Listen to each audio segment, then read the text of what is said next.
clothes that I really wanted to wear were very Asian and didn't translate well in America. And so my parents would always question me, like, why are you doing this? I'm like, oh, I really like it.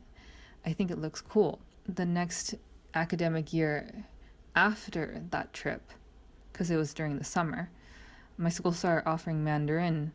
And of course, I just went and took that up because I thought to myself, oh, wow, I couldn't speak Chinese to the students in Shanghai. I better do it right now. I better start.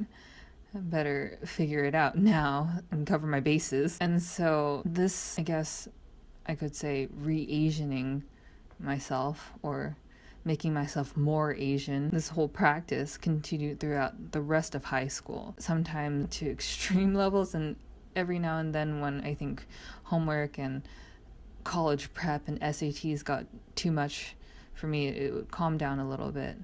But it still continued. And almost in a way, it got worse when I left high school and started college. I had a lot of friends who were Asian Americans as well in high school and college, and a lot of them grew up in households where their parents don't speak English, and so they only speak their native tongue to their parents at home, while they speak perfect English at school when hanging out with us friends, which was the complete opposite with my home, because my parents, even though they speak Cantonese fluently to each other only, and when it comes to talking to us kids, they just stick with English because they speak it fluently. It's not a problem. So these friends of mine who could speak Cantonese fluently, Mandarin fluently, Korean, Vietnamese, whatever, I would compare myself to them and think, oh wow, they have the edge on me. They're more Asian than I am because they can speak their parents' native tongue. Like, I can't even do that. I can hardly understand my parents when they're speaking at the dinner table. Oh my god, what do I do? And so I figured, especially in college, since most of my friends at the beginning that my sister introduced me to were from this Chinese student club. And so I joined that because I figured, oh, well, lots of potential friends, so this sounds great. Since it's a Chinese student club, obviously most of them, not all of them, but a good portion of them could speak Cantonese or Chinese fluently, and I just thought that was amazing. And so I would just hang out with them more and more, hoping that the Mandarin or the Cantonese would rub off on me and maybe I'd pick it up. But it also just kind of made me feel even worse about myself, because we'd go out to dinner and then we'd have a good time chatting in English, and I would think, oh, this is fantastic. But then someone would start speaking in Cantonese, and then someone else would do it as well, and then it would snowball into everybody else except me speaking in Cantonese, cracking jokes. And I'd just sit there staring at them, wondering what they're saying, and being too embarrassed to try to ask someone, be like, hey, can you fill me in? I don't know what's happening right now. And it just made me feel so insignificant and very embarrassed of my inability to speak my parents' native language. Even though it was not something that I could control and just happened, it just turned out that way, that my siblings and I didn't speak Cantonese fluently.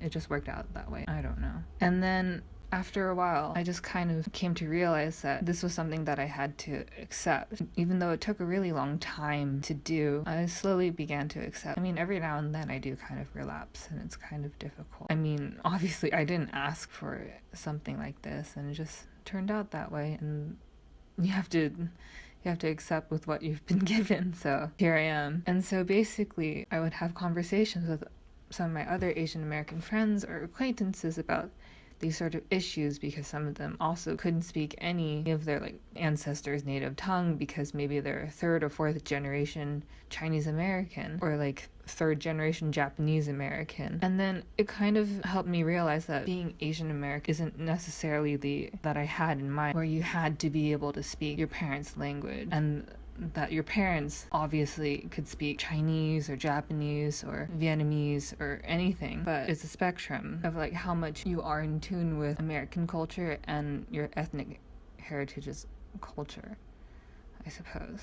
with non-Asian Americans. I was too quote-unquote Asian to be considered completely American, but at the same time too American to be completely considered Asian. And as I found out when I was in Asia, basically I realized that there's no other option for me than to embrace it and be proud of it, proud of this duality, because there's no point in being self-loathing and just wallowing in self-pity.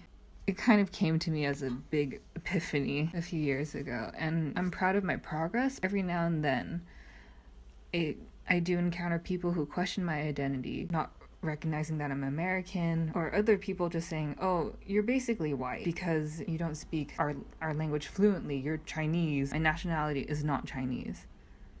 Even though some people will say, but you basically are because it's in your blood, which is kind of absurd when I think about it. That's just mindset and cultural differences, and I have to remind myself not to be so quick to judge, like people will judge me.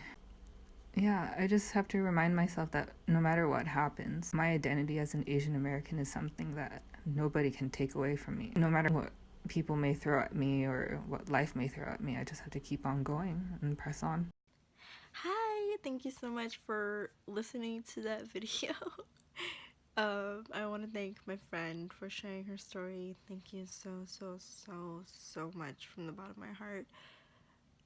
If you like the video, please give it a thumbs up and subscribe to my channel. Leave a comment below what y'all think of this video, and if y'all would share your identity story. What is your identity story? Okay, bye.